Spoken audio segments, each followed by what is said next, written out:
when God stepped into my boat. My hands stank of fish, but not of profit. Salt burned the cracks in my skin. Rope burns cut across my palms. And still, nothing. Not a single fish was worth bringing home. We cast and pulled, until my back screamed and my arms went numb, but the sea mocked us with silence. I dragged the net in again. Useless, heavy with nothing but water. Andrew glanced at me, his face drawn tight with the same frustration that knotted my stomach. We had fished these waters since we were boys. We knew their moods, their shifts, their hiding places. And that night, nothing. The sun pushed up over the horizon, bleeding light across the water. The night's failure was exposed in full daylight. Other fishermen dragged their boats to shore, faces set in the same tired disappointment. I knelt to mend the nets. There was always mending to do, even after failure. The fibers were rough against my fingers, frayed from the stones below, tangled from the long night of dragging nothing. My stomach growled. My pride burned hotter. A fisherman who could not catch fish was no fisherman at all. I was no one worth remembering, just Simon, son of Jonah, a fisherman hardened by salt and sun. My world was small, the shore, the nets, the aching hunger that drove me back to the sea, night after night. I knew the rhythm of emptiness, the silence of the deep when no fish stirred, the futility of labor when my hands returned empty. That night had been like so many others, wasted effort, weary body, and a soul tired not only of fishing, but of itself. And then he came. The crowd gathered around him, pressing closer, voices eager, hungry. I had heard his name whispered these past days, Jesus, the teacher, the rabbi from Nazareth. He stepped toward our boat, my boat. His eyes swept over us, sharp yet calm, like he already knew the night we had endured. His foot touched the wood. It was no longer mine. It never had been or was meant to be. He sat down and taught the crowd, and I heard but barely listening. I already was too tired, too bitter to take in much. Yet something in his voice pressed deeper than I wanted to admit, and when he finished, he turned to me. I could not look away. His eyes were steady, not like the shifting glances of men who judge and measure. He spoke simply, "Put out into the deep and let down your nets." "Master," I heard myself say, voice rough.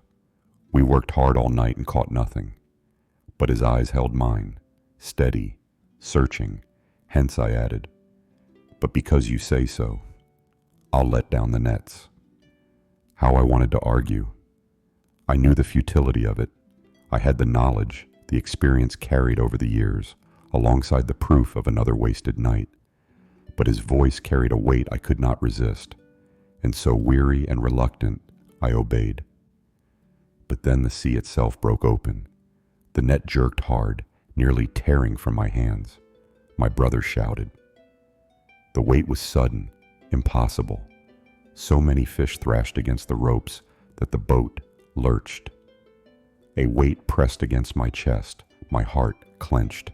I cried out for help, waving to James and John in the other boat. Together we pulled, heaved, strained, the nets ripping, the boats tilting, fish spilling, the water alive with silver and frenzy, lots of fish. The boat sank low, dangerously low, with the weight of it all. The sea that had mocked me all night somehow overwhelmed me with abundance now. I fell. My knees hit the wood, slippery with fish. I couldn't look at him. The words tore out of my lips, raw, spontaneous. "Go away from me, Lord. I am a sinful man." And then, silence, except for the slap of fish against the boards, the crash of water against the hull. My chest heaved, My shame burned hotter than the rising sun, but he did not go. He knelt close, his hand steady on me, his voice strong, certain, impossibly kind, cut through my fear. Do not fear. From now on, you will catch men. Do not fear. Those words have carried me further than the strongest oars.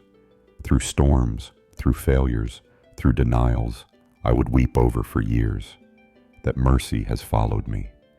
That gentle yet piercing gaze has never left me. So I left everything that morning, the nets, the catch, the very and only life I had known. What are fish to a man who has seen something eternal in a man's eyes? What is livelihood to a man whom God himself intervenes otherwise? And now, as these old bones near their rest, I return to that moment. I was nobody. When he stepped into my boat. He called me by name. He loved me when I was most unworthy. That is where my story began.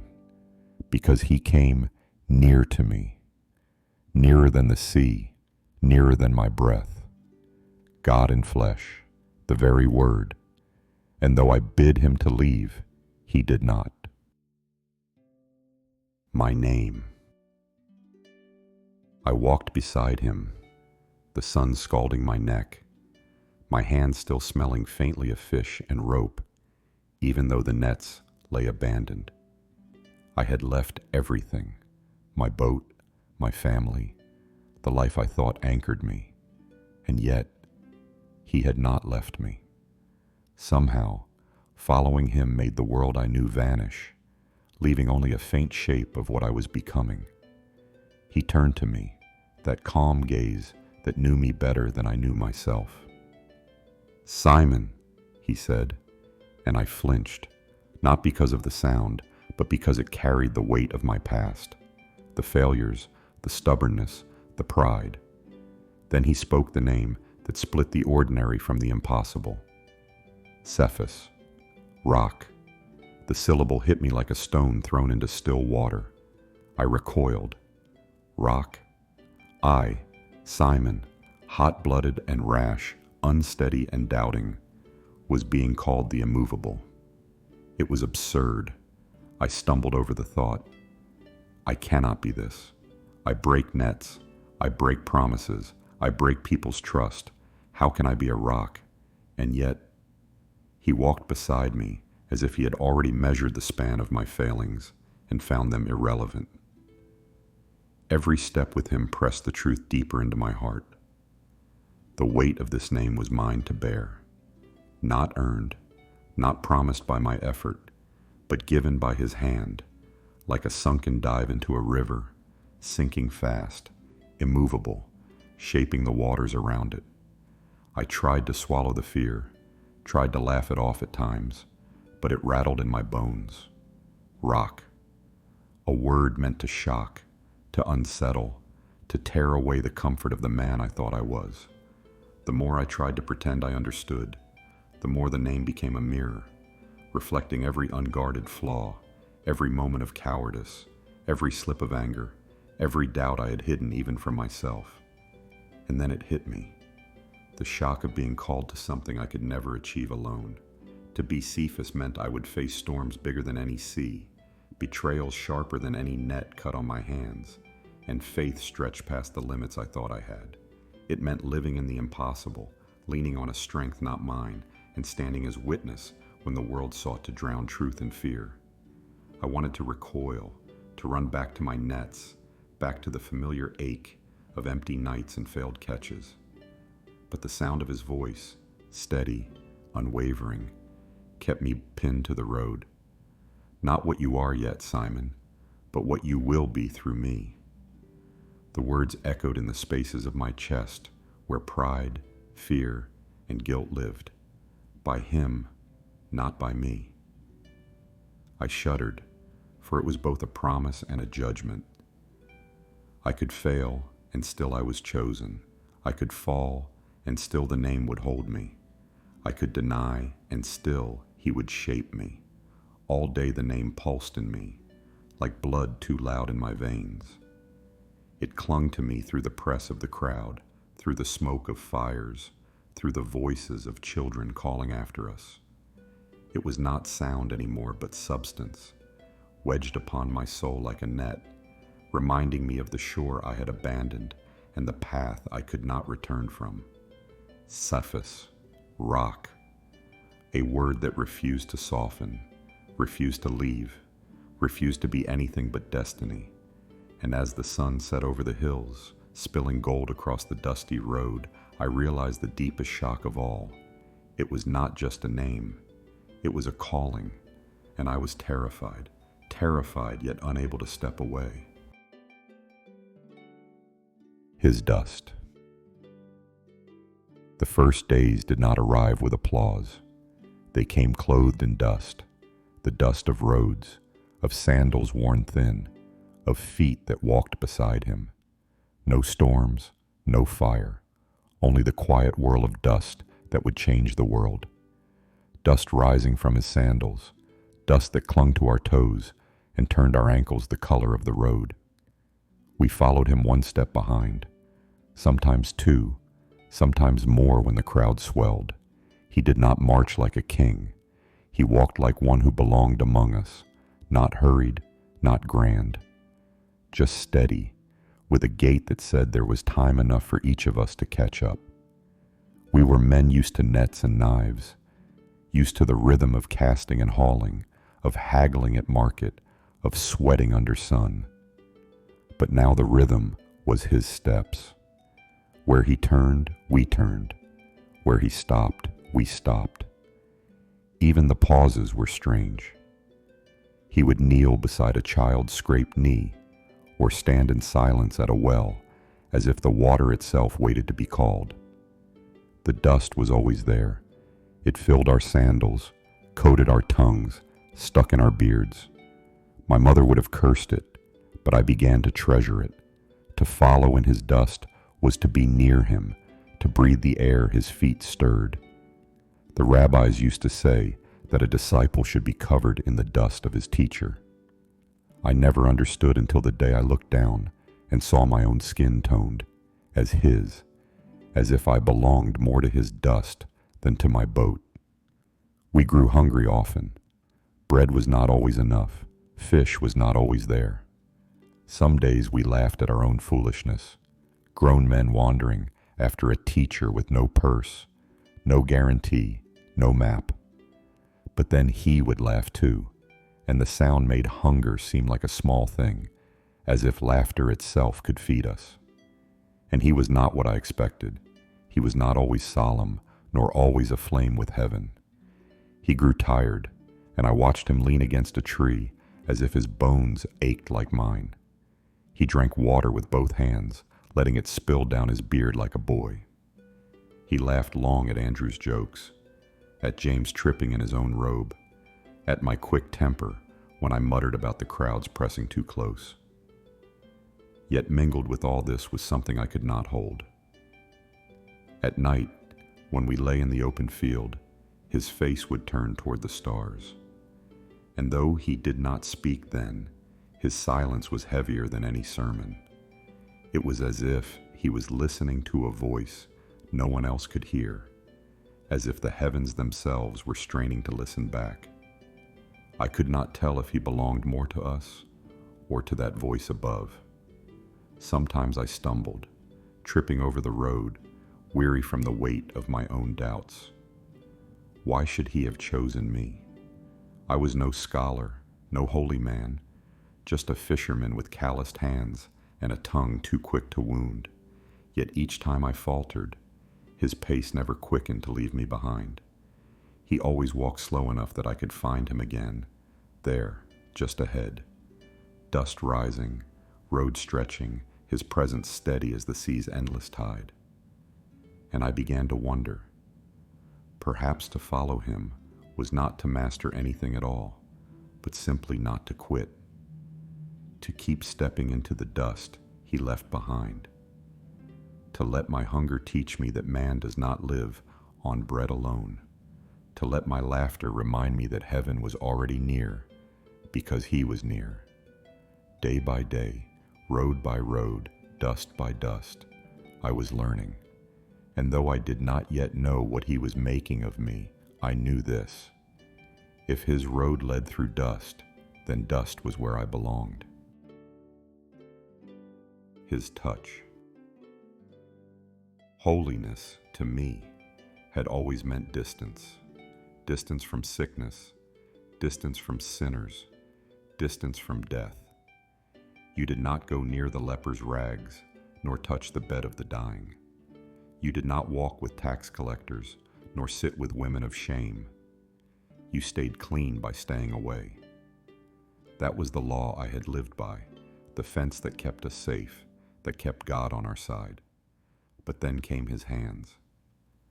I will never forget the first time I saw him touch a leper.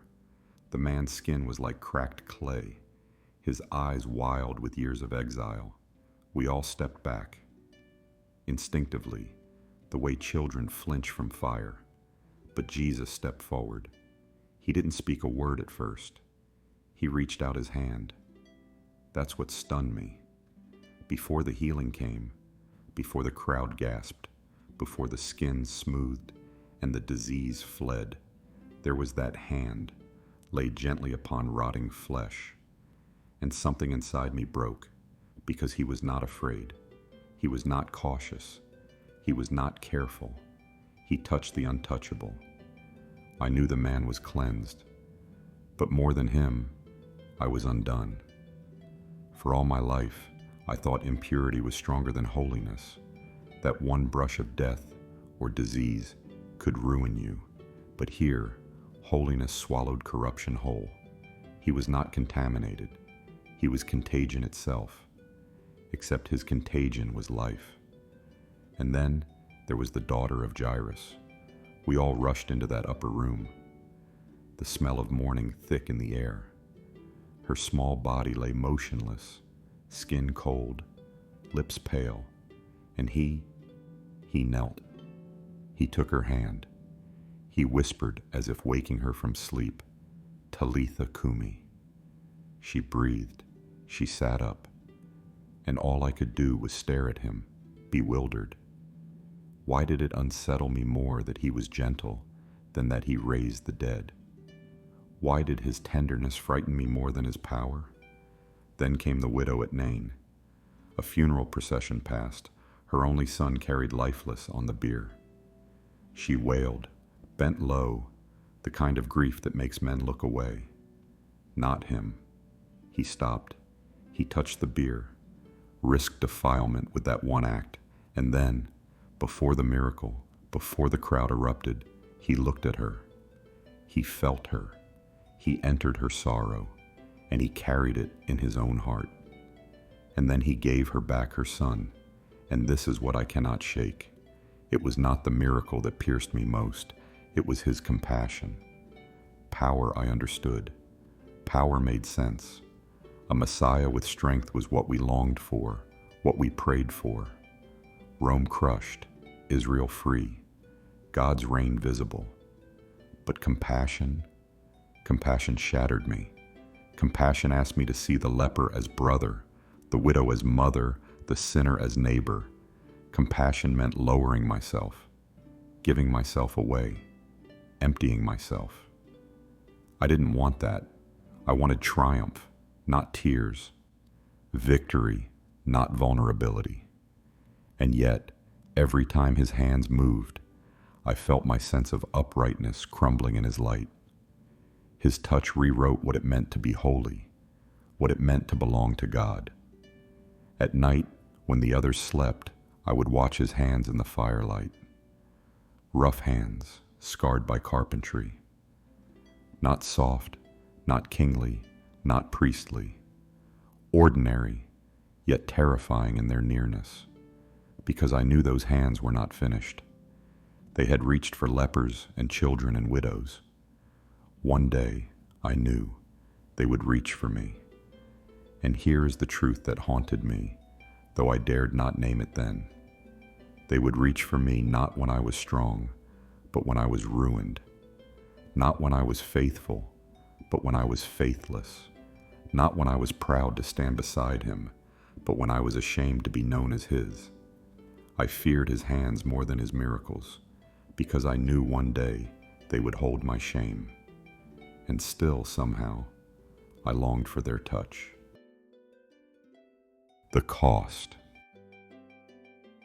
Every miracle peeled me open a little more. At first I wanted to catalog them as proof that he was more than rumor, more than a clever rabbi.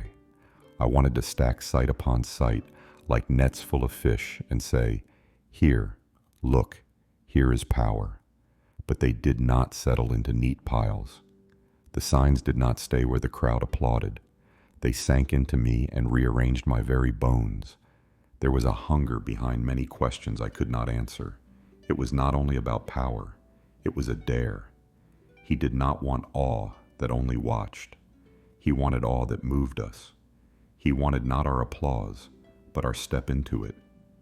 Power that fed the poor puzzled me, because I lived by nets and bargains. Power to me was a thing that secured my future. Mercy to me felt costly, foolish. Each sign pushed me toward a harder understanding. He was not merely the one who would throw off Rome. He was the one who would overturn the deepest logic of power itself. His kingdom was not a throne to be seized by force, but a reality that arrived where hands were opened and wounds were touched. This dawning was sometimes sudden and violent. Other times, it was a slow, unbearable unpeeling.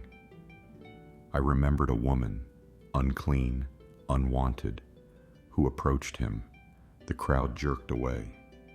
I wanted to keep distance, to preserve the holiness I had been taught, but he reached. He touched her. I watched the transformation on her face, relief, shame folded into joy, a life reclaimed. My instinct was to applaud strength. My heart, however, kept finding itself somewhere inconvenient, moved, ashamed, stirred. There was another kind of miracle that squeezed understanding from me like a hand around an olive. It was not flashy, it was private. After a dinner, in a quiet house, he spoke to me plainly about humility, about whose last was first. He told parables that were not puzzles but nails, nails driven into the comfortable wood of what I thought I knew. I began to see that every wonder was a learning in itself. He did not perform signs to awe. He performed them to teach us to love as he loved. And every time I was taught, I found a second fear growing. Fear that this way would demand me in a manner I would sooner avoid. I was learning that the cross was not an unfortunate end tacked onto the Messiah's office. I began, with a slow, terrible certainty, to see the shape of God's work. It bent down into suffering as much as it soared into glory. Holiness, embodied, was not a shield that kept you from harm. It was a hand that took up the world's wounds and held them until they stopped bleeding. It shocked me because it undid all my categories of thought. I expected a liberator who would rally armies and tear bonds. Instead, I found a Savior who shredded the fabric of my assumptions with pity. He healed the blind, and I felt that sight calling me to see where I had not wanted to look. He raised the dead, and I felt death's authority slipping from everything I thought permanent. With each act, he made me feel the cost of following. The miracles became not proof texts, but invitations, and each invitation revealed something about me I did not like. I saw how eager I was for signs that honored us, for victories that made us proud. I saw how slow we were to give mercy away. I saw how the comfort of power tempted us more than the humility of service. I saw our readiness to cheer when he conquered, and our reluctance to stand when he stooped. And yet there was an odd hope braided through this shift, because the more he touched, the more my hardness yielded. My stony self, CEPHAS, Peter, rock, began to learn another God's physics. Rocks could be places people stood upon, but they could also be the foundation for dwellings that sheltered others. The name, He gave me ached into meaning, not that I was immovable, but that I was to be the place from which mercy reached outward, not the citadel that kept it in. So the dawning was two-faced. It stripped me and it steadied me. Miracle after miracle laid the path of what following him meant. Astonishment, yes, but also a summons to be remade. Each sign was a small crucible in which I was heated and hammered. I could not say I liked the fire. I could not say I was ready for what it would eventually ask of me. But the truth, thin and undeniable, seeped through. The God I followed was not only almighty, he was close. He met shame with touch, emptiness with bread, despair with sight. He was a power that pursued the poor, the broken, the traitor, and that pursuit would one day come for me. When his eyes found mine after a miracle, it was not merely the look of a leader to disciple. It was the look of one who knew the price he would pay, and the price his friends must face if they would follow. The look unsettled, the look steadied, the look said, I will go first. And in that split second of awe, when water calmed, bread multiplied, the dead rose, I heard, faint and terrible, the first notes of a song that would end on a hill. I did not yet know how to carry it, but I heard it, and the sound terrified me and made me want to follow him all the more. Where meals and mercy met. Meals were never only about food, they were about lines. Lines that kept us safe. Lines that told us who was holy and who was not, who belonged and who was cast away. I had learned those lines since childhood. We all had. You did not share a table with the unclean, with the lawless, with those who had sold themselves to Rome. If you sat with them, their shame stained you. Their sins clung to your garments. Their uncleanness seeped into your skin. And then came Jesus. He crossed those lines as though they were nothing but dust on the road. I watched him step into Levi's house the way he had stepped into my boat, without asking, without hesitation, as if he owned the place by right. He reclined at the table, stretched his hand toward the bread, and welcomed the outcasts as though they had always been his friends. I wanted to leave. The air was thick with the smell of roasted lamb and wine, but also with betrayal, with compromise, with all that I had been taught to despise. My throat clenched. These men have robbed us, cheated us, spit in the face of our God. How can he sit with them as though nothing were wrong?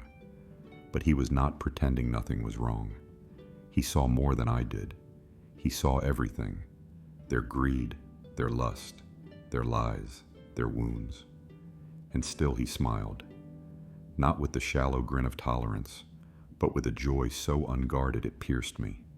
That joy terrified me, because if he loved them like that, he could love me like that too. And if he loved me like that, he saw the stains I tried to hide, the jealousy, the pride, the bursts of rage, the fear that I was nothing but a failure with empty nets and empty promises. I wanted his mercy for myself, but I wanted him to keep it from them. It was safer that way. Safe for me to imagine I was better, safe to believe holiness meant distance, safe to sit apart and keep my hands clean. But in every single move, he ruined that safety. With every bite of bread, he broke my pride. With every cup he raised my hidden need to the surface. His mercy was a feast, and at that feast all were equal, prostitute and Pharisee, thief and fisherman. And suddenly I saw it. I was one of them. The tax collector's hunger was my hunger. The harlot's shame was my shame. The sinner's cry for mercy was mine. It was not them against me. It was us before him. That night I realized mercy was not weakness. Mercy was power. Not the power to crush an enemy, but the power to call an enemy friend. Mercy unmakes the world's lines, redraws the tables, reshapes who belongs. But mercy also paints a target. I felt it as surely as the weight of my own breath. This joy of his, this reckless welcome, this definition of love, it would not end in laughter. Men with hardened hearts would not endure it. They would not tolerate a table that welcomed all. And in that shadowed room, as the firelight flickered across his face, I saw something I could not unsee. This mercy was not free. It would cost him everything. He was feeding us with bread, but one day his own body would be the bread. He was filling cups with wine, but one day his blood would fill the cup. The joy in his eyes was real, but so was the sorrow hidden in it. I left Levi's house that night, torn open, undone. For I knew the truth. His mercy was greater than I wanted, wider than I imagined, and more dangerous than I dared believe. And though I did not yet understand the cross, I carried the weight of it in an unforeseen yearning. For if he could love them and love me, then nothing in heaven or earth could stop him. And that, I realized, was why the world would try to kill him. The bread in his hands. It began with hunger, not mine, though I was hungry too, but theirs. A restless crowd spread across the hillside, 5,000 men with women and children besides. They had followed him into the wilderness, leaving behind hearth and home, choosing his voice over bread. Their faces told me what their stomachs groaned. Hollow cheeks, sunken eyes, restless children tugging at tired mothers. We had tried to send them away. Better they find food in the villages, better they scatter than faint here in the wilderness. But he turned to us, and with that quiet authority that always left me speechless, he said, "You give them something to eat." The words fell like a command from Sinai, and yet they struck me as absurd. We? Feed them? With what? I felt the shame of my own emptiness. We had no bread worth naming. Just a boy's small meal, 5 loaves, 2 fish. It was laughable against the need before us. More insult than provision. I wanted to hide it, not present it, but he asked for it, so we placed the little we had into his hands. He did not mock us. He did not scold us for the pitiful offering. He simply lifted his eyes toward heaven and blessed it. Blessed it. I could not understand it. Why bless scraps? Why thank the Almighty for insufficiency? My heart burned at the thought. Perhaps this was his way. Blessing what the world despises, giving thanks for what men call worthless. And then he broke it, and he gave it. Over and over, his hands moved, steady as the sea's tide. Breaking, giving, breaking, giving. From his hands to ours, from ours to the multitude. And in the giving it multiplied. I carried basket after basket into the throng. At first I expected to reach the bottom with every handful, but no, always more, always enough. Faces lit with surprise as bread touched their palms. Children laughed through mouths filled with fish. Women wept as they ate. It was not only their hunger being fed, and as I walked among them, a greater hunger stirred in me. For years I had lived by the weight of the catch. Full nets meant pride, empty nets meant shame. My life had always been measured by what I could bring in, what my hands could provide. But here was another way. In his hands, the little was not little anymore. Scarcity became abundance. And suddenly I saw it. He was showing us the heart of God, a God who does not despise the meager, a God who takes what is not enough and makes it overflow, a God who fills every open hand. The crowd ate until they were satisfied, not barely, not surviving, but satisfied. When we gathered the fragments, 12 baskets overflowed with what was left. abundance upon abundance. I stood there, holding bread that should not exist, trembling, and I wondered, what could he do with me? My temper, my doubt, my fear, my clumsy heart. What if those too could be multiplied in his hands? What if my weakness was no obstacle to his blessing? The thought terrified me, because in his hands, nothing remains small, nothing remains safe. That day, I learned something deeper than the miracle. Bread multiplies when blessed, but so does life. His blessing calls forth abundance where I see only emptiness. His hands remake the measure of everything. And yet, even in the wonder, a shadow lingered. If he would not let 5,000 go hungry, what would he do with the hunger of the whole world? And what would such abundance cost him? When the sea trembled. The storm rose like a beast from the deep. We knew the sea. We were men of Galilee, raised on these waters. We could smell a storm before the first cloud crossed the sky, hear it in the pitch of the wind, feel it in the heaving of the boat beneath our feet. But this storm was different. It did not creep, it struck. Sudden, violent, as though the deep itself had awakened in rage. Waves clawed at us, slamming over the sides, filling the boat faster than our hands could bail. The wood groaned under the weight. The mast cracked like bone. Salt stung my eyes. Terror choked my throat. We shouted at one another, but our words vanished in the roar of the wind. Death was everywhere, in the black sky, in the crashing sea, in our own heaving lungs. And he was asleep. I saw him in the stern, his head upon a cushion, as though the world were still in calm. Water soaked him, spray lashed his face, yet he lay unmoved, his breathing steady. Something in me broke then. Rage, fear, despair. They all came boiling out as I shook him with both hands and cried, "Master, do you not care that we perish?"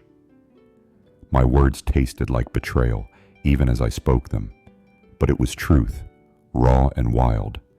Where are you when death is at the door? He rose, slowly, unhurried, as though the storm itself were but a child shaking his robe. He stood, steady where we stumbled, and his voice cut through the chaos, with a command that seemed too simple. Peace, be still. And it was so. The waves bowed low, the wind slunk away, the air cleared as if it had never raged. The silence was not relief. It was dread, a holy, crushing dread. Who is this? The question seared my soul. The sea knew him, the winds obeyed him, creation itself yielded as though it recognized its author. But the dread did not leave me. No. The dread deepened. We had feared the storm, but now, in the stillness, I feared him. My heart pounded harder than the waves had struck. My hands trembled, not with cold but with awe. What manner of man is this, that even the wind and the sea obey him? What do you do when the Almighty is not thundering from a mountain, not veiled in smoke, not beyond reach, but sitting in your boat, sleeping beside you? We did not speak it aloud, but the question burned among us. For if the storm obeyed him, who was he? No rabbi commands the sea. No prophet bends the elements. We were standing in the boat with the very one who had spoken the waters into being. And with that realization came dread. For if he commanded the sea, then he commanded me. If his voice stilled the storm, then his voice could pierce my heart. I was not safe, not from him, not from what he might make of me. In the silence that followed, the sea mirrored my soul, calm on the surface, but fathoms deep and restless below. I could not shake the sense that following him would lead us into storms fiercer than this. For if he held such power, If even the sea trembled at his word, then what fury would rise against him, against us who walked in his dust? That night I learned, it is not the storm that is to be feared, but the one who sleeps through it and commands it away. And even as fear hollowed me out, another truth pressed hard into my existence. If he was truly the one the sea obeyed, then there was nowhere else to go. Safer to be broken in his boat than to be whole on my own shore. So I clung, not to the mast, not to the oar, but to him. And trembling I learned the cost of following. The waves may end, but he himself is the storm that will undo me. When the sea engulfed. And then, that night swollen with dread, the air itself seemed restless, heavy, almost choking. Every gust slapped the sails, every wave hissed as if mocking our feeble rowing. Our hands were raw from the oars, our bodies aching from the fight. But worse than the storm was the memory, the last storm, the one that nearly swallowed us whole until his voice stilled it. And in the shadows of my heart, I knew, storms never truly die, they wait. It was then that I saw it, a shape far off, blurred in the fog and spray, walking where no man should walk. A figure treading the black, bottomless deep as though the abyss were a street. Terror uncoiled in my gut. A ghost, the others cried, voices breaking, faces pale. My chest pounded with a child's fear, the kind that grips before words can reason. For what spirit walks on death's waters but one sent to finish us? But then, his voice, it is I, do not be afraid. The storm did not cease, the waves still clawed, the wind still tore at us, but in the roar of chaos, his voice cut clean.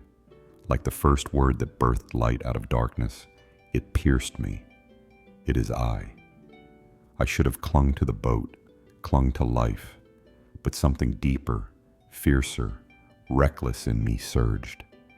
A hunger, raw and desperate. If it is truly you, I cannot stay here. I must be with you, even if it kills me. Lord, if it is you, command me to come to you on the water. He did not argue. He did not soothe my fear. He gave only one word, sharp as lightning, undeniable as thunder. Come. The wood of the boat dug into my hands as I gripped the side. My body shook, not just with fear, but with the unbearable pull of his call. The boat was safety, or the illusion of it. The water was death, but his word split both in two. I lifted my foot. The black mouth of the abyss gaped below. The sea that had claimed so many lives waited hungrily. And then, solid, the impossible became firm beneath me. Step, another, another. I was walking on the graveyard of sea. Every breath was fire. Every heartbeat was thunder. The water rolled beneath me, wild and merciless, but it bowed for him. I was not walking on water. I was walking on his command. My eyes locked on him, his face steady, unflinching, as though the storm itself existed only as backdrop for this moment. His hand lifted toward me, and the chaos bent around his presence. But then, I saw around, and I wavered. For a moment, just a brief glance, I looked around. The spray cutting sideways, the heave of the waves, the violent reminder that this was not ground, but chaos barely held at bay. My heart clenched, my gaze broke, and in that instant I remembered sea as it was. It opened beneath me, greedy, merciless. My body plunged, the cold pierced like knives. The weight dragged me under. The world became choking black. The waters wanted me, wanted to devour me whole. I panicked. My cry tore out of me raw and ugly. Lord, save me. And he did, instantly. His hand, warm, strong, unyielding, gripped my wrist before the deep could close. He pulled me upward as though death itself had no claim. My body erupted from the water, coughing, gasping, clinging to the one hand stronger than the abyss. "O you of little faith, why did you doubt?" The words burned, but his grip burned deeper. They were not scorn, but revelation. I doubted because I looked at the storm more than him. I sank because I trusted the chaos more than his word. Yet even so, he saved me. My failure did not loosen his grasp. Back in the boat, the wind died as if slain. The lake turned to glass. The others fell to their knees, whispering the only words that could hold this moment. "Truly, you are the Son of God." But I trembled.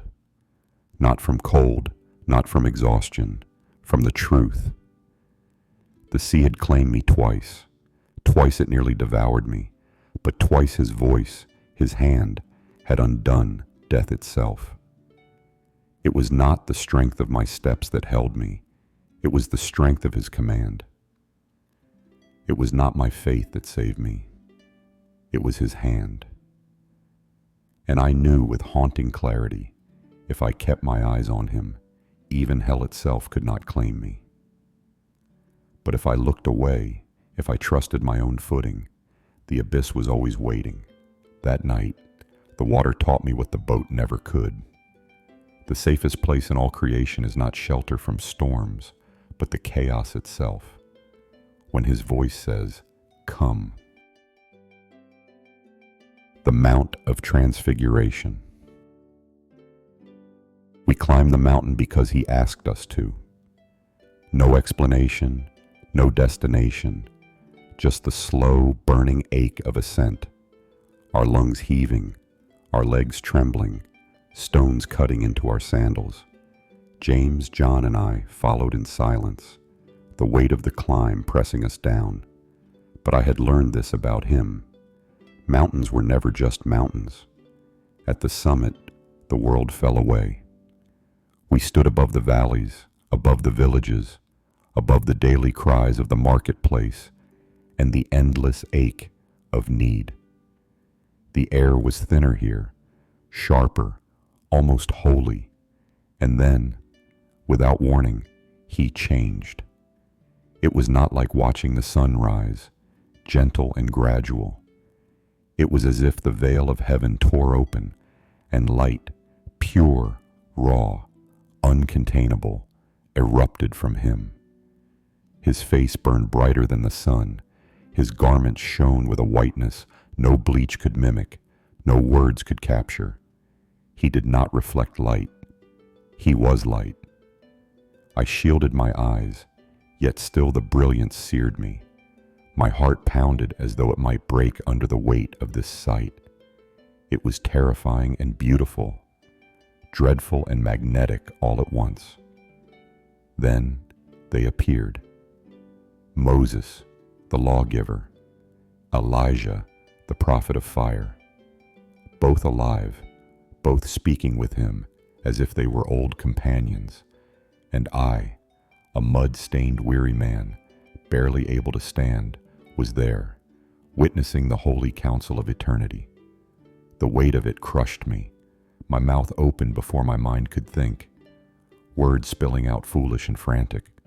"Rabbi, it is good that we are here.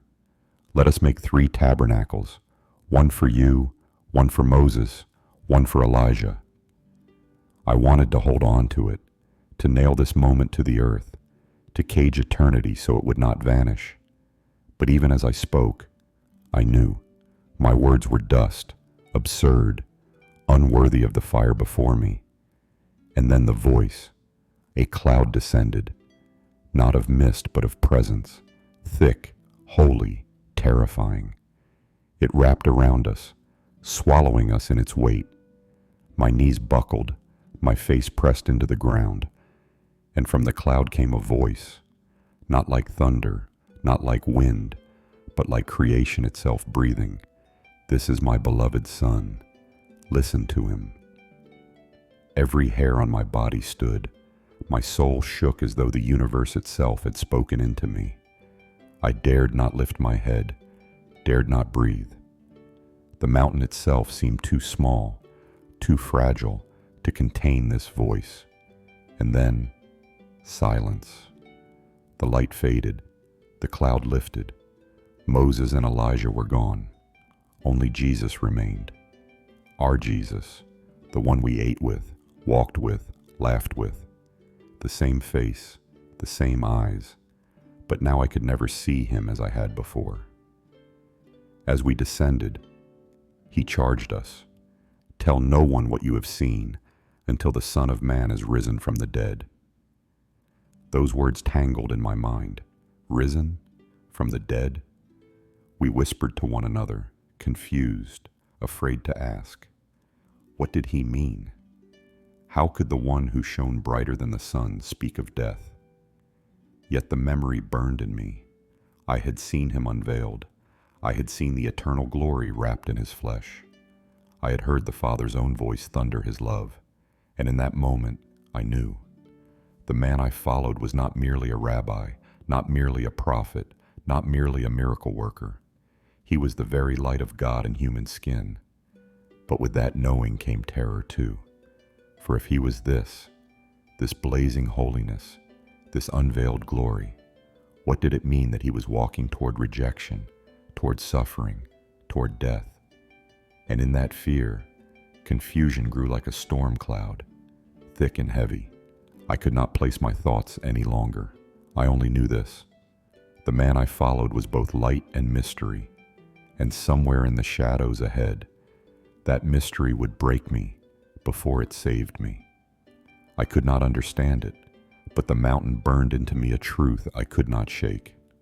Whatever lay ahead, however dark the valley might be, I had seen the light. And once you see the light, you cannot pretend the world is only shadows. The Valley of Shadows. We came down from the mountain like men who had had the heavens poured into their bones, but the valley took no notice. Below, the world was ordinary and loud and aching. The smell of animals, the complaint of the crowd, the rattle of carts, the small cruelties of hunger and boredom. The mountain had been a sound open to heaven. The valley sutured itself with noise. A boy lay at the center of the crowd, a body racked and useless. His father, God the Father's face, folded and unfolded like a man trying to breathe through a clogged throat. He was desperate in a way I had never known, bargaining, pleading, trembling with the shame of helpless love. "Your disciples could not cast it out," he said, his voice a rasp. "Can you help us?" The words were almost a reproach, and yet beneath them was a rawness that wanted only rescue. I had seen the sun shine on the mountain, and now I bent to groping hands and a boy who wrenched and foamed.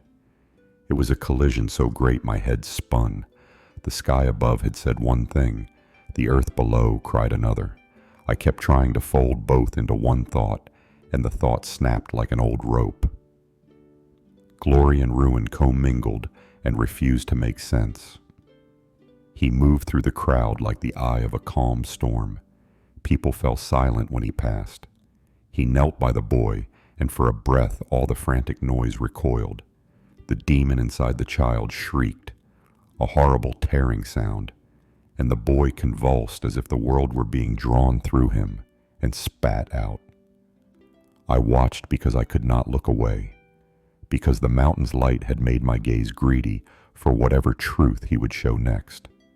He spoke, not loudly, not with the thunder of some deliverer I had imagined as a weapon.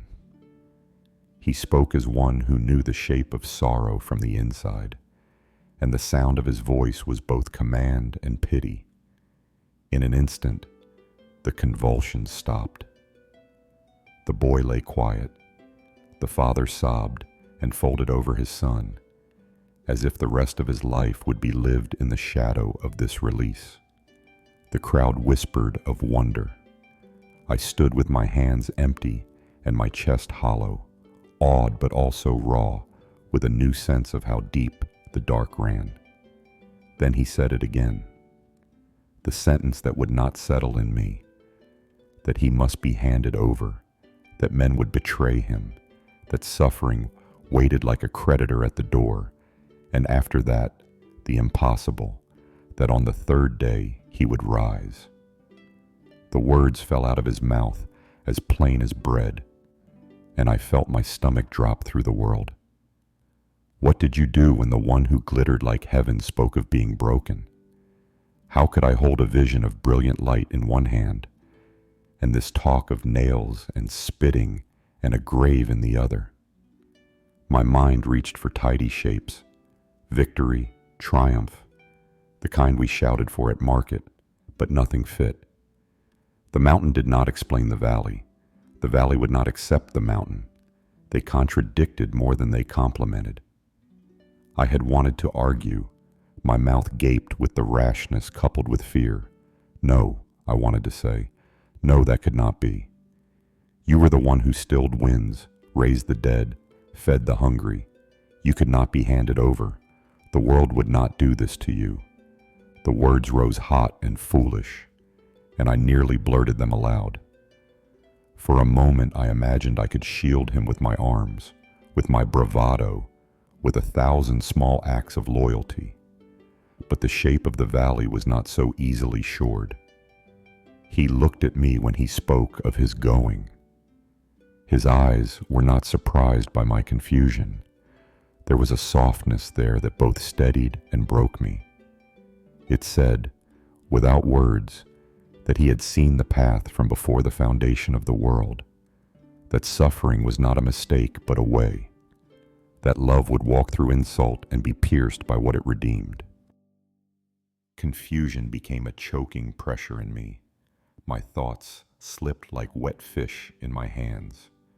Glory, death, mercy, shame, each one sliding out before I could hold it. I remembered the mountain and the light, and I remembered the boy and the shrieking, and the two images would not make sense together. I had wanted a map. I had wanted an answer. I had wanted to be told the steps so that I could prepare my feet and my heart. But he gave no maps, only the hard word itself. The Son of Man would be delivered into the hands of men. Something else woke in me then, a hot, blinding fear for him that was almost stupid in its instinct. I could not bear the thought of those hands that blessed bread and touched lepers being handcuffed, being mocked, being lifted up. The mountain had said he was king. The valley said he would be humbled. My heart made one simple demand: do not let it be so. But the demand met an ancient will in him that had already chosen. I was too small a thing to change that will. And beneath the fear was another fear, for myself. If he went like that, what would happen to those who occupied his dust? My earlier bravado, I would never fall away, already felt like a child's promise against an avalanche. The valley showed me possibilities I dreaded. Betrayal from lips I trusted, courage that dissolved into a curse, a voice that denied rather than testified. The mountain's light pressed in me like a wound, and the valley's shadow coiled as if to suffocate the memory of the light. I found myself clinging to fragments of what I had known: his hands, the table, the fish multiplied, because they were simpler than this paradox. Yet even those fragments were refigured now. The hands that healed would one day be marred. The table that welcomed sinners would be the place where plotting formed in the dark. Mercy that saved would be met by hatred that killed. The images that once fit snugly in my head now bruised against each other. So I descended in a fog. My thoughts were fractured mirrors. I could not name the shape of what was coming except to feel its weight. The valley had taught me that revelation was not always a straight line toward understanding. Sometimes God showed you glory only to make the valley's need stark enough to reveal the cost of love. I realized, with a pain I had no words for, that seeing his glory did not spare me the sight of his suffering. If anything, it made it worse, because to have seen was to know what was being thrown away, what would be trampled, what would be crucified. The Transfiguration had given me eyes. The valley tested whether those eyes could stand the sight of loss. I stumbled on. The crowd parted before him and closed behind him, and in that press of bodies, I was both comforted and claustrophobic. He moved with the same calm as on the mountain, but I no longer trusted my calm. My faith was raw, tethered to a man who would walk into the worst of the world. I loved him so fiercely that the thought of his being broken made my stomach fall. I was terrified for what following him would require. The valley did not answer. It only deepened. I walked into it with the mountain still echoing in my ears, and the boy's silence wrapped around my heart. My thoughts were not thoughts so much as burdens. I carried them, awkward and too large, and they bruised me in and out as I went. The road to Jerusalem. The road had turned upward then. Each mile had felt like it bent towards something I could not name, yet dreaded and yearned for at once. The air had been sharp with spring, but under it had run another scent, like iron, like smoke, like blood not yet spilled but already imagined. Crowds had swelled around us as we climbed. Some had shouted his name with joy, waving branches, singing as if the Messiah's throne were already built. Others had watched from the edges with eyes like knives, measuring him, weighing him, plotting. The road had been a funnel, drawing us all into the city whose stones drank prophets' blood. I had walked close to him, but not close enough to feel safe. His stride had been steady, almost too steady. He had not looked like a man caught between danger and acclaim. He had looked like someone who had already decided.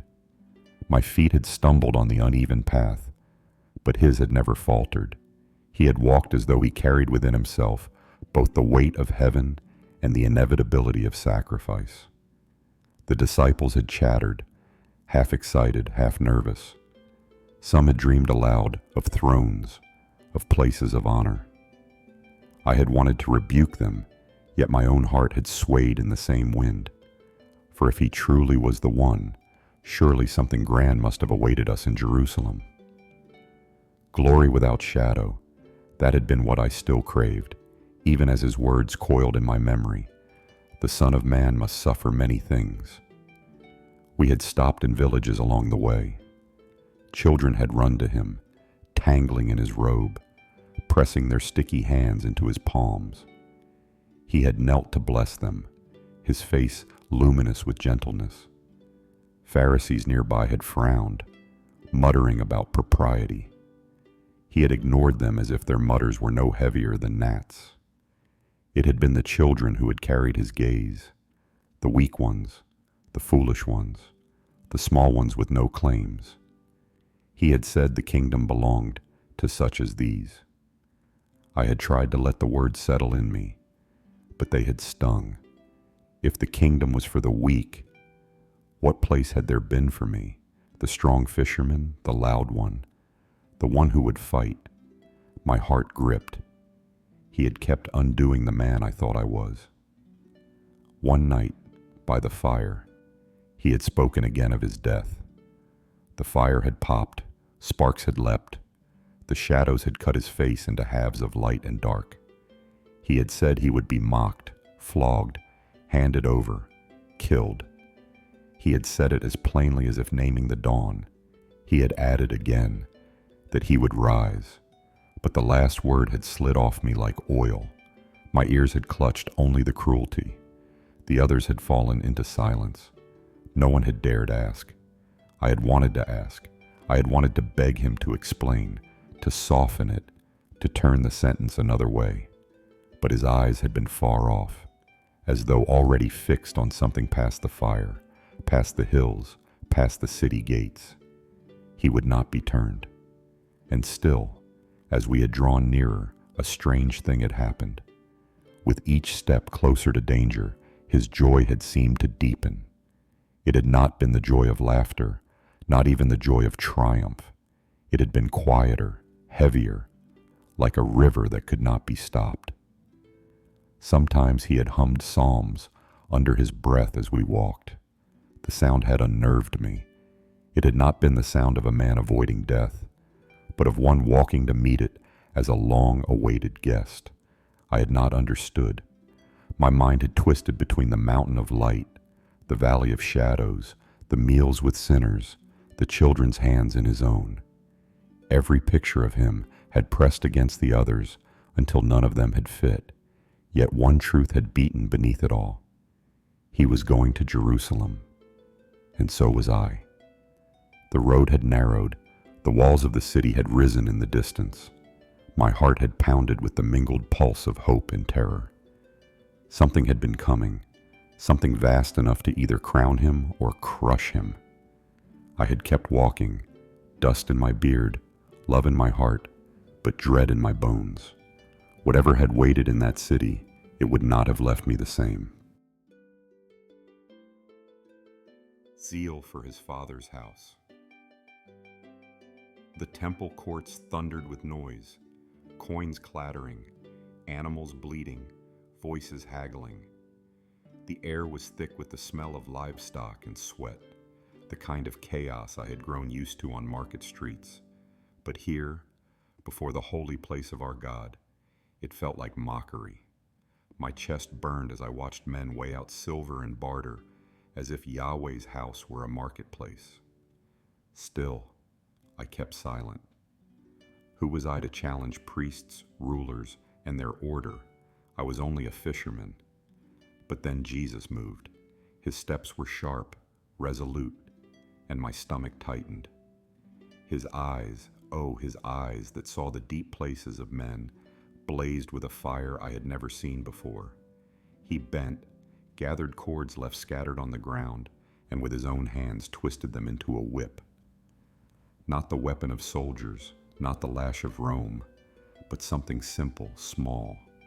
Yet in his grasp, it felt like thunder held in silence. He raised it, and the courts erupted. He drove them all out. The merchants, the money changers, the herds of sheep and oxen.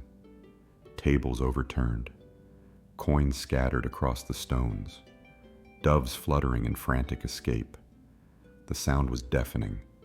Wood cracking, animals crying, men shouting in outrage as they fled before one man with fire in his soul. My heart pounded like the sea against rocks.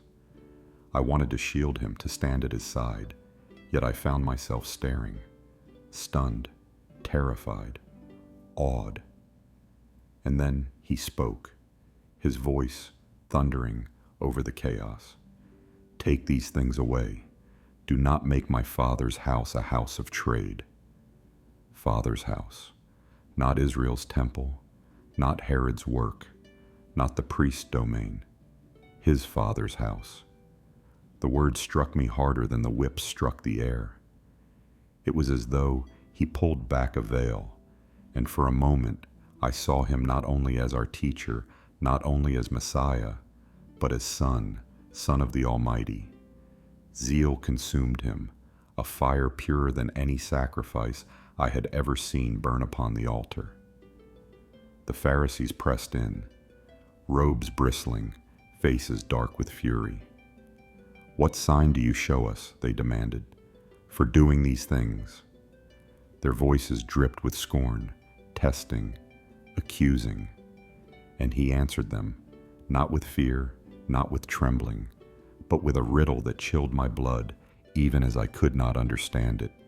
Destroy this temple, and in 3 days I will raise it up. I looked at him, my heart hammering. How could he speak so? This temple had taken decades to build, stone upon stone, laid with sweat and blood. But his eyes, steady, burning, looked beyond stone, beyond walls, beyond the grasp of rulers and priests. I felt it. He was speaking of something far greater, something I could not yet name.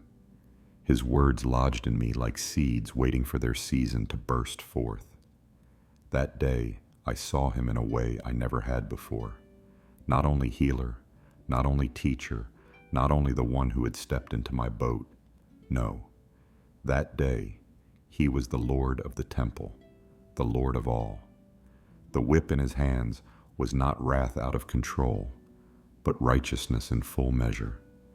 The priests had their order, the rulers their power, the merchants their profit, but here stood one whose authority was not borrowed, not taught, not granted by men. It was his own. I trembled as I watched the courts clear. My stomach twisted with fear, but beneath it, something deeper stirred. Hope. For if zeal for his Father's house burned this fierce, what could stand against him? Who could silence such fire? And yet, a shadow crossed my soul. For I knew somehow that men who were threatened like this would not rest until they quenched it. The fulfillment of shadows. The Passover night always carried echoes of ages long gone, Egypt's chains, the cries of the enslaved. The blood brushed across door frames in terror and trembling hope. The angel passing by, the hurried meal, sandals on feet, staff in hand, because freedom had come. The room was small, the lamps low. We were huddled close, the air thick with roasted lamb, spiced wine, and the murmurs of a feast that had been kept since Moses led us out of Egypt. For every Passover, my father had told me the same story. Simon, remember the blood on the doors. Remember the angel who passed over. Remember the chains broken and the night of deliverance. Those words had shaped me since boyhood. Every year we ate the bread of affliction and drank the cup of freedom. And we said, "This is who we are. We are the people God rescued." But that night, oh that night, everything turned. All my life I had known those shadows. Year after year we lifted the bread of affliction, drank the cup, told the story. Every Jewish boy grows up beneath those echoes. But that night, in the upper room, I saw the shadows become flesh. He lifted the bread, ordinary bread, hard and cracked from the oven fire. My stomach expected tradition, but his words split the air like lightning. "This is my body, given for you." The bread was no longer the bread of affliction. It was him, not a memory, but a person, not a symbol, but a gift. The shadow became substance. Then he lifted the cup, deep red, shimmering in the lamplight, bitter and sweet at once. My tongue knew it as the cup of covenant, a remembrance of deliverance. But his words cut deeper still. "This is my blood of the covenant, poured out for many." I froze. It was not Egypt's lambs anymore. It was not Sinai's blood sprinkled on stone and people. It was him. His life poured out as covenant. Every river of sacrifice, from Abel's first offering to the daily flow on the temple altar, was but a faint outline of this moment. The shadow stood fulfilled before my eyes. And when he rose, laying aside his garments to wash our feet, I understood nothing, and yet I understood everything. The servant of Isaiah, the Son of Man humbled, the one who stooped lower than all men, so he could raise all men higher than they could ever reach. Even this too was shadow fulfilled. The God who stooped to the dust in Eden now stooped again, with water in his hands, cleansing us not just of dirt, but of our pride. Every psalm, every prophet, every promise, it was all pressing into this one night. The Lamb of Exodus, the manna of wilderness, the blood of Sinai, the servant of Isaiah, the shepherd of Ezekiel, the king and Lord of David, the bridegroom of Hosea. Every shadow leaned forward, bowing before him, as though the centuries themselves bent low at this table. And I, Simon, sat there bewildered. heart pounding, feet still damp, lips stained with wine, unable to bear the weight of what I had just seen. All shadows fulfilled in him, all paths converging in him, all hunger satisfied in him, all chains broken in him. I thought we were remembering history that night. I thought we were rehearsing the freedom of our fathers. But no, the true exodus had begun, and the deliverer was sitting at our table, breaking himself like bread. It was the holiest night I ever lived. And yet, though the shadows were fulfilled, I could not see clearly. His words were too great, his meaning too deep. My heart quivered with awe, yet trembled with fear. For if all shadows found their end in him, what did it mean that he spoke of blood poured out? The shadows were fulfilled, but in that fulfillment, a darkness greater than Egypt's night was about to fall. Everything in the scriptures has been about him. The night was thick with shadows, but now I knew. They were not empty shadows anymore. They were alive, pulsing, groaning, converging in him, and they pressed closer, nearer, heavier. The fulfillment was here, and it meant loss, and it meant blood, and it meant a darkness we had never yet faced. The night waited, and in its darkest hour, betrayal thrived. Love as I never knew. The night was almost unbearably still. The olive trees pressed shadows across the ground, twisted shapes that seemed to lean closer with every whisper of the wind. I sat a little apart, my knees dug into the dust, my hands shaking, and I watched him. He walked a little farther ahead, then knelt, and then he collapsed on his face, his body trembling, a shudder I could not name running through him. The others slept. I glanced at them, heard the soft rise and fall of their chests. They did not see him as I saw him. They did not feel the weight, the terror curling through the night, the sweat like blood upon his brow. Why was he doing this? Why then? He had faced Pharisees, soldiers, death threats, crowds with wild cries, and yet he had never, not once, been like this. Not in Cana, not by the lake, not when he touched the leper, not when storms rose against us. And yet there, in that grove, he groaned into the dirt, a man alone with something that terrified him more than any spear or crown. I longed to run to him, to lift him, to say, Lord, whatever this is, we are here. We will bear it with you. But I did not. The night pressed against me. The stillness closed like a trap. My own inadequacy ached in my chest. Fear crept into me, cold and sharp.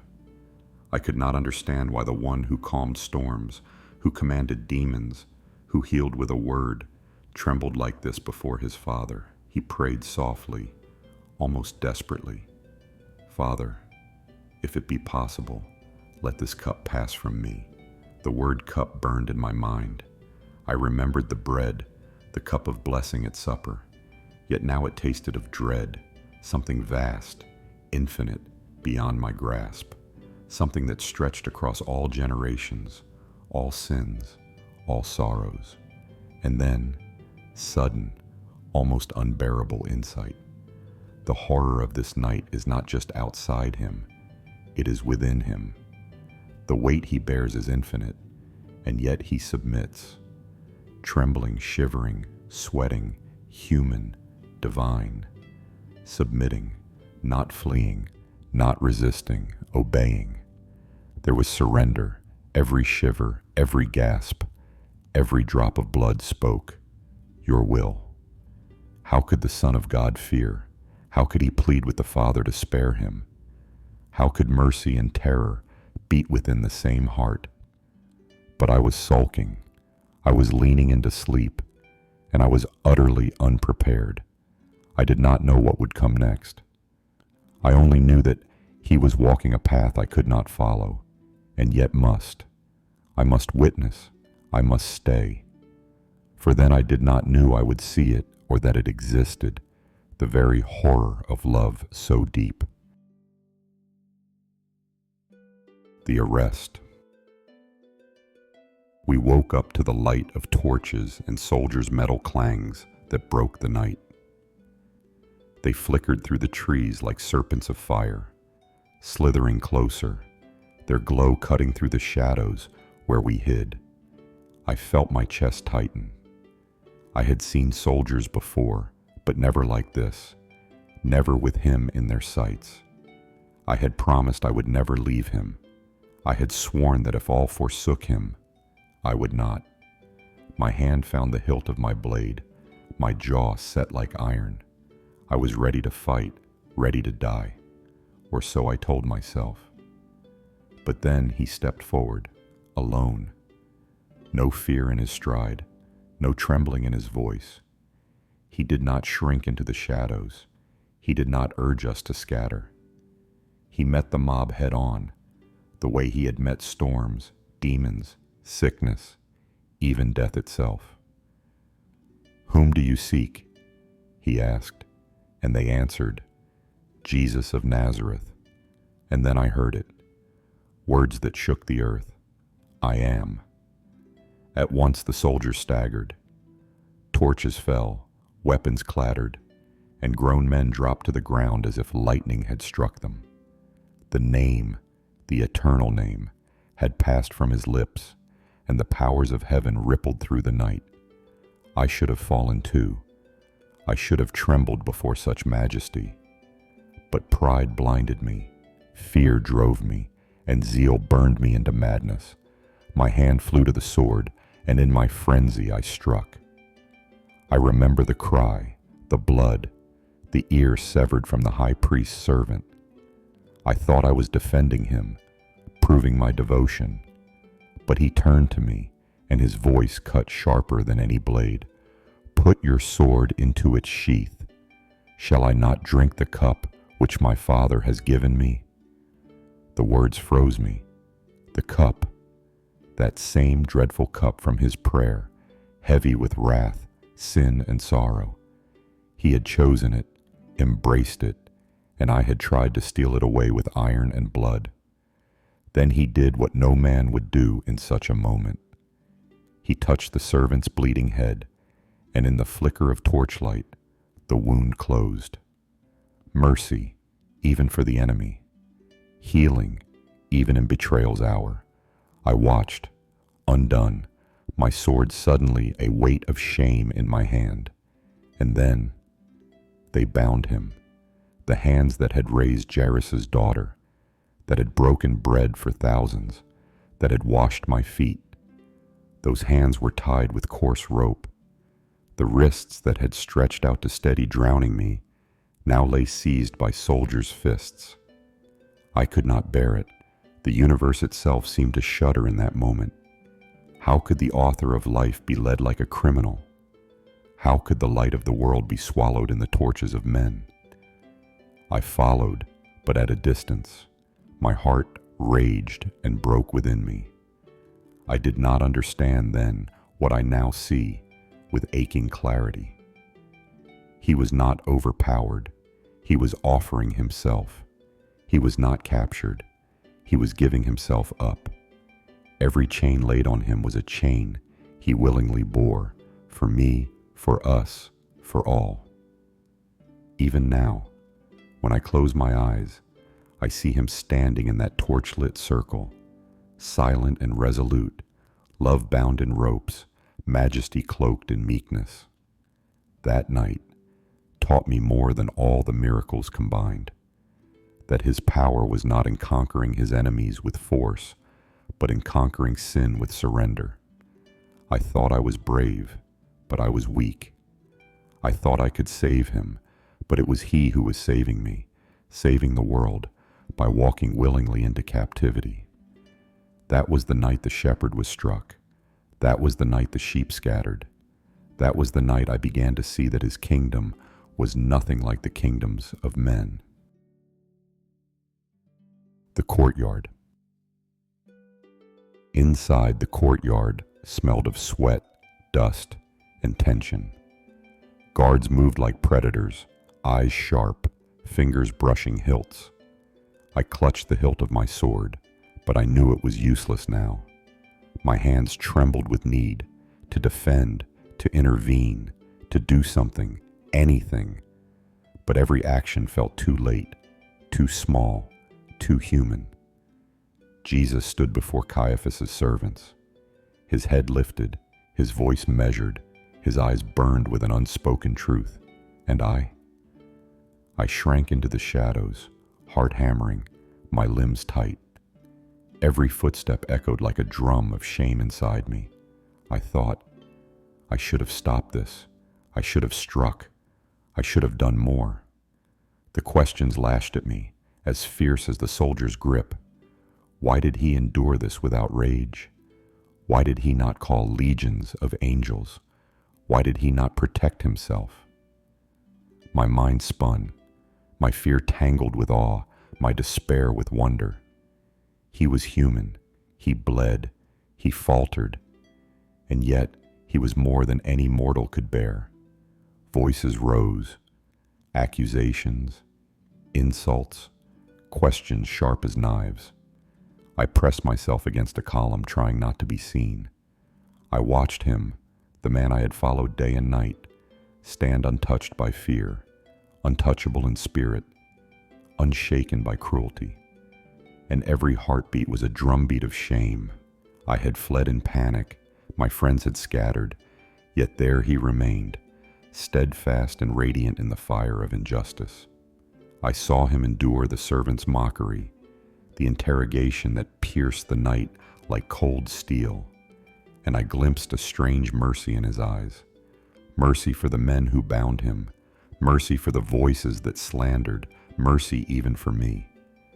My chest tightened. I wanted to throw myself at his feet. I wanted to hold him, defend him, make some sense of this horror. And then, a familiar gaze met mine. Not a glance of rebuke, but of knowing. The weight of unspoken understanding crashed over me. He saw everything, the cowardice, the fear, the scattered faith, and yet he did not turn from me. He did not turn from any of us. My throat burned. My knees shook. Shame and awe coalesced into a single, unbearable truth. To follow him was to be undone, and yet in being undone, to be made whole. Every word spoken in the courtyard, every step he took toward the unknown, every tremor of chains and echoes of footsteps in the night, burned into my memory. I was learning in real time the cost of love that could not be contained, the recklessness of mercy, the sheer impossibility of grace. And beneath it all, a trembling thought began to grow, a whisper, almost lost in my fear. If he could endure this, then what would I endure? If he could bear this night, then what was I capable of bearing? My heart hammered. I did not know if I would stand, if I would falter, if I would run or fall or betray. But one thing was certain. I had to stay near him, even in terror, even in shame, even when the world closed in, even when I failed. Because he, Jesus, moved through the night as light through shadow, and I, Peter, Cephas, Simon, was trying to follow, desperate, flawed, unworthy, and utterly captivated. The betrayal. The fire crackled, but I was cold, bone-deep cold, though the night was not harsh. It wasn't the air. It was the fear, the dread, the shame already clawing its way through me. I had followed him this far, into the courtyard. But what good was it? What courage was there in me now? My sword was useless, my voice trembling, my soul unraveling. I sat close enough to see the glow on their faces, the guards laughing, spitting, jesting, their hands stained with him. And I tried to be nothing, just another shadow, just a man warming his hands. Then the voice came, a girl's voice, sharp, young, almost curious. You were with him too, weren't you? That Jesus of Galilee. My throat seized, my chest tightened. My mouth opened, and the words spilled like poison before I could stop them. I don't know what you mean. Lie. Cowards lie. My own voice sounded foreign, brittle. My heart pounded so loud I thought it would give me away. I looked down, into the dirt, as if the ground could swallow me whole. I moved away, further into the shadows, further from the firelight. But still they looked, still their eyes pried. Another servant, another voice. You were one of them, I can tell. And again the panic, the heat rising in my neck. My lips moved before my soul could catch up. I swear, I do not know the man. O God, my own oath against him, against the one I swore I'd die for, against the one who called me out of the boat, who named me rock, who held my sinking hand. The weight of my own words crushed me, but still I did not stop. Time blurred. The fire burned low. My ears caught every sound from inside, muffled voices, accusations, his silence heavy as stone. And then, a third time, the knife cut close. Surely you are one of them. Your Galilean tongue betrays you. And something in me snapped. I cursed. I swore. I spat out words that scorched my own mouth. I do not know this man. This man, not even his name, as if he were nothing, as if he had never seen me, known me, loved me. And then, the rooster, clear, sharp, merciless. Its cry split the night, split my heart, split my soul in two. At that very moment, he turned. Somehow, in the chaos, in the blows and jeers, he turned and looked at me. Not anger, not hatred, just knowing. A gaze that pierced every mask, every defense, every lie. The eyes of the one I had betrayed, and yet the eyes of the one who still loved. My knees buckled. My breath caught. My heart tore itself open. I ran into the night, into the dark, choking on my sobs, choking on my own shame. 3 times, 3 denials, 3 nails already hammered into my soul. And I knew I was broken. I was nothing. I was the man who betrayed his Lord. And inside me, a storm raged. Guilt, fear, and love all tangled into a single, suffocating knot. The weight of shadows. The courtyard emptied slowly, the voices fading into the night. Only the fire's glow remained, flickering over faces I dared not meet.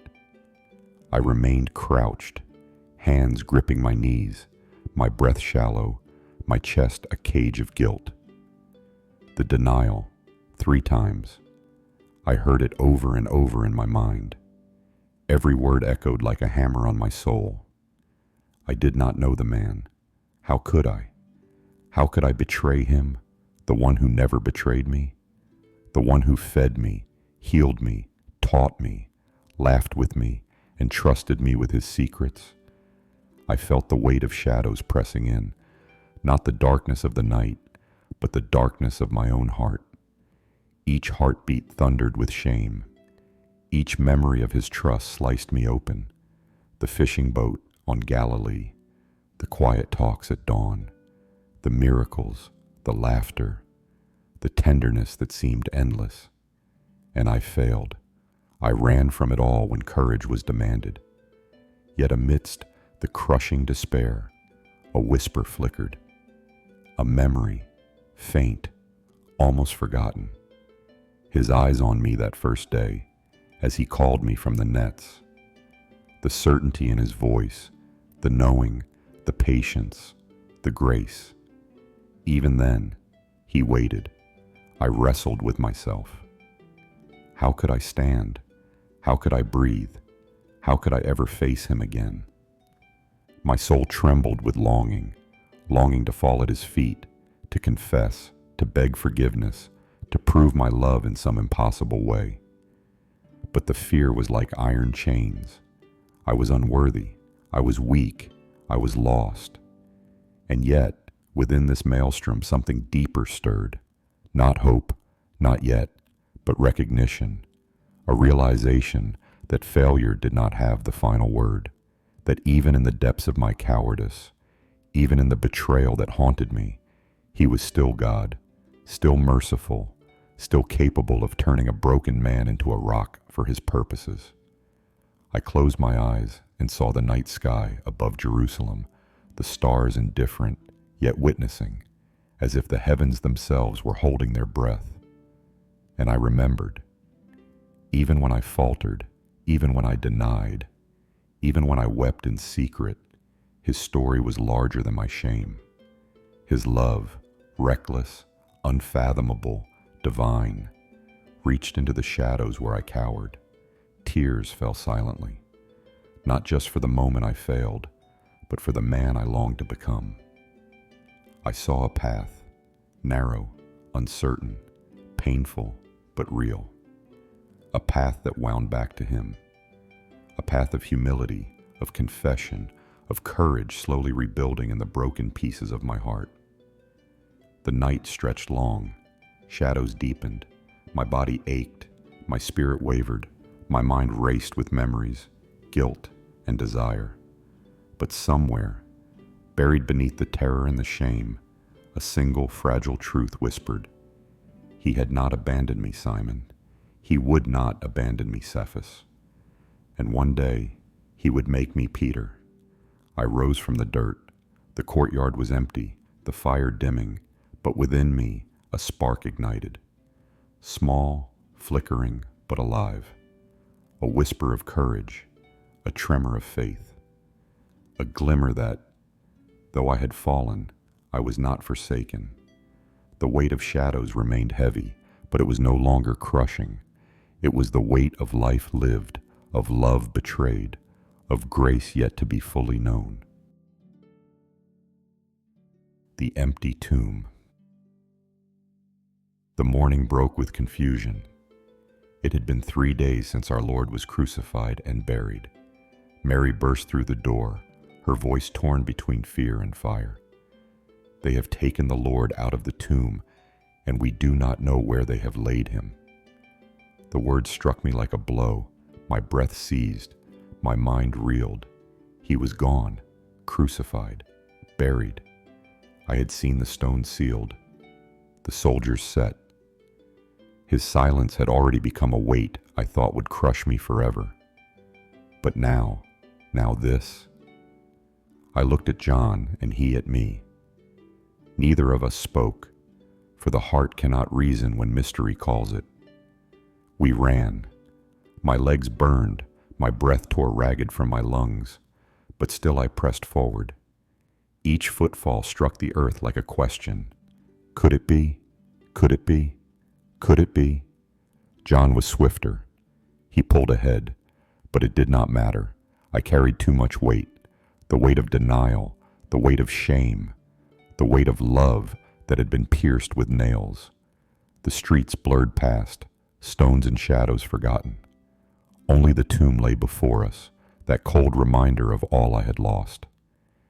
Yet something deeper, something unbearable and luminous, urged me onward.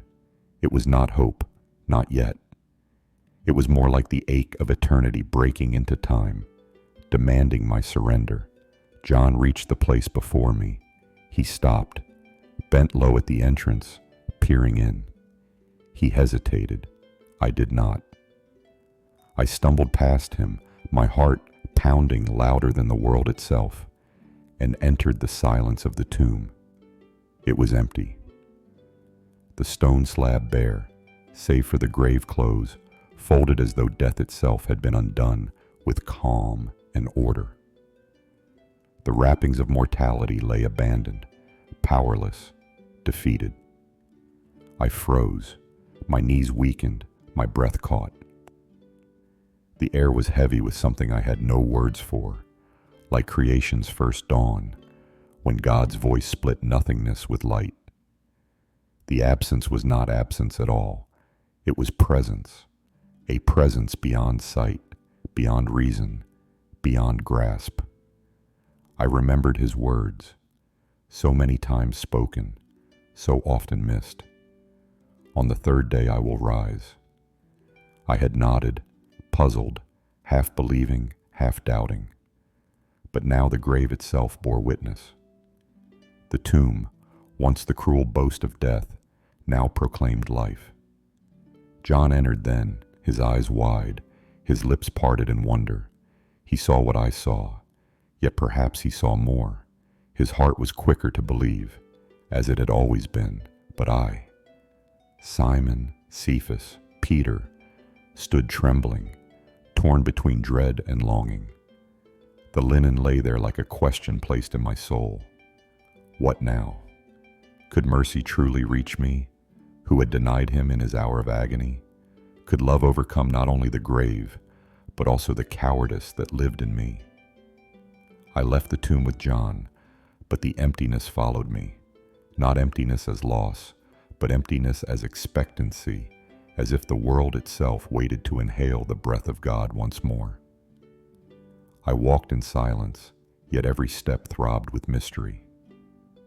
He was not there, and that truth was more terrifying, more glorious, more impossible than any stone rolled away. The grave had been shattered. Death was undone, and if death was undone, then so was my despair. The sun lifted over Jerusalem as we returned, its light spilling across the stones. And in that light, though I did not yet see him, I knew he was alive. Somewhere, somehow, he walked again, and soon he would come for me. For Peter the failure, for Simon the denier, for Cephas, whom he had named Rock, though I was nothing but dust. The risen Christ would not leave me in shadows. He would meet me again. And the thought alone was too vast for tears. A trembling hope. After days, endless, hollow days, the air had felt heavier with every heartbeat. I could not sit still. My hands trembled. My mind spun through all that had happened.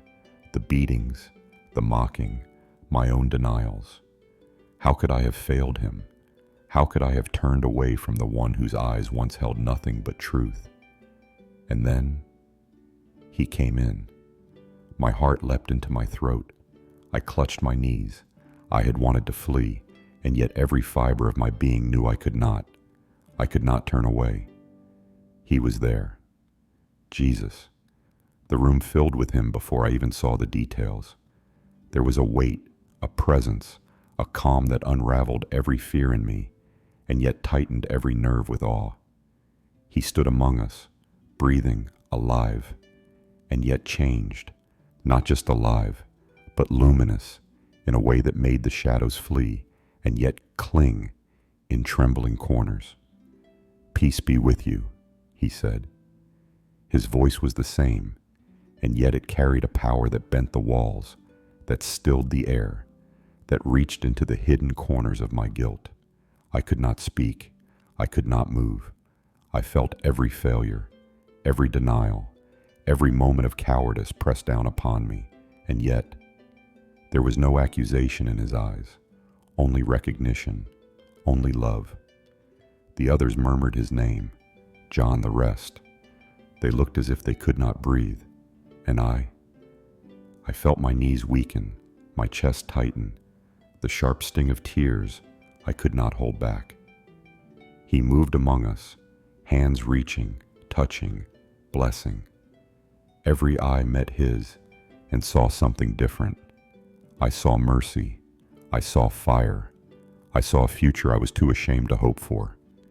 And then he turned to me, not with a look of reproach, not with a word of judgment, but with a depth that pierced every hidden shame I carried. I had wanted to fall, to collapse, to hide in the shadow of my own weakness. I had wanted to run and yet stay. My heart beat in chaotic rhythm, and the room was too small to hold the weight of what I felt. "Do not be afraid," he whispered. Not to me alone, but in a way that reached my soul first. Peace. I heard his footsteps moving closer. Each one struck like a bell in the quiet of my mind. Each one pulled me towards something I could not yet name. Faith, hope, redemption, perhaps all three, yet none fully understood. And then he was gone from where he had stood, yet his presence lingered.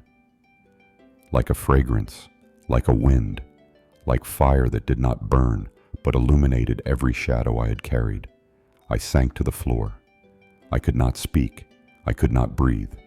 I could only feel the impossible weight of grace, the staggering impossibility of love that would enter a room of fear and find me there, trembling, ashamed, yet unbroken. In that moment, I understood something that would echo through the rest of my life, that no shadow was too deep, no failure too great, that he entered even the darkest rooms to make them radiant. And I knew that my story was not finished. The Reckoning. I woke before the sun, though sleep had fled me entirely. The memory of the room, of his presence, lingered like fire beneath my skin. My hands clenched, my heart raced, and yet I was drawn, pulled toward the familiar, toward the water that had known my sweat, my labor, my doubts. The boat rocked gently as I pushed off, oars creaking. The Sea of Galilee stretched before me, vast, silent, almost holy in the early gray. The fish were not biting, not that day, not yet. I did not care. I did not even think of nets or gain. My mind was a storm of questions, of fear, of longing, of awe. I rode, and the muscles in my back strained against the familiar rhythm. And yet, nothing felt familiar. The water, the mist, the gentle lap against the hull, all were ordinary, but my heart was not. I felt the weight of everything I had done, everything I had denied, everything I had feared. And then, a voice. "Children, have you any food?" I froze. I turned my head, scanning the shoreline, the early light.